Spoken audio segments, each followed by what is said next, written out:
لوگ یہ چاہتے ہیں کہ اللہ کے چراغ کو بجھا دیں گے. اللہ اپنے چراغ کی روشنی مکمل کر کے رہے گا.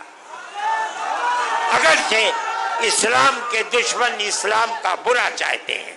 اسی طرح ہم فلسطین کے مسئلے کو، اگرچہ ہمارے ملک کے پرائم منسٹر نے پہلے دن یہ بات کہی تھی کہ فلسطین کے لوگ دہشت گرد ہیں، میں نے اس وقت یہ بات اخبارات میں دی تھی اور میڈیا کے اندر دی تھی کہ مجھے افسوس ہے کہ ارباب اقتدار یہ نہیں جانتے کہ مسئلہ کیا ہے.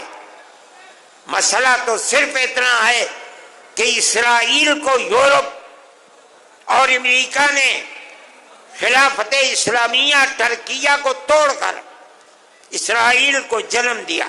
بیت المقدس اس میں نہیں تھا. اس کے بعد امریکہ یورپ نے مل کر اسرائیل میں اپنی فوجیں بھیج کر فلسطین کے اوپر قبضہ کیا، بیت المقدس پر قبضہ کیا، ہزاروں آدمی مارے گئے. بیت المقدس پر قبضہ کیا، فلسطین کو اپنا غلام بنا لیا. اس کے بعد پھر شام کے اوپر حملہ کیا اور گولان کی پہاڑیوں پر قبضہ کر کے یہودیوں کی بستیاں بسا لی. اگر یہ کہتے ہو کہ فلسطینی دہشت گرد ہیں، آزادی کی لڑائی نہیں ہے، تو ماننا پڑے گا کہ جواہر لال نہرو جنہوں نے یہاں آزادی کی لڑائی لڑی ہے وہ بھی دہشت گرد تھے. یہ ماننا پڑے گا گاندھی جی دہشت گرد تھے، ابوالکلام آزاد دہشت گرد تھے. اس کا مطلب ہے کہ تم کچھ نہیں جانتے. ان کا موقف بدلا. اب وہ یہ کہتے ہیں کہ ہم فلسطینیوں کے ساتھ ہیں. ہم یہ سمجھتے ہیں کہ جو کچھ اسرائیل کر رہا ہے وہ تنہا اسرائیل نہیں ہے.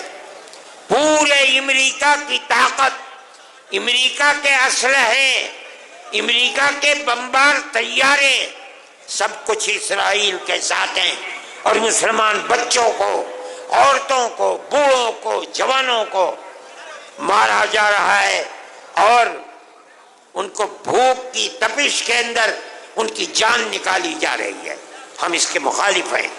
ہم یہ سمجھتے ہیں کہ جو دنیا کے اندر ہو رہا ہے دنیا مخالفت کر رہی ہے.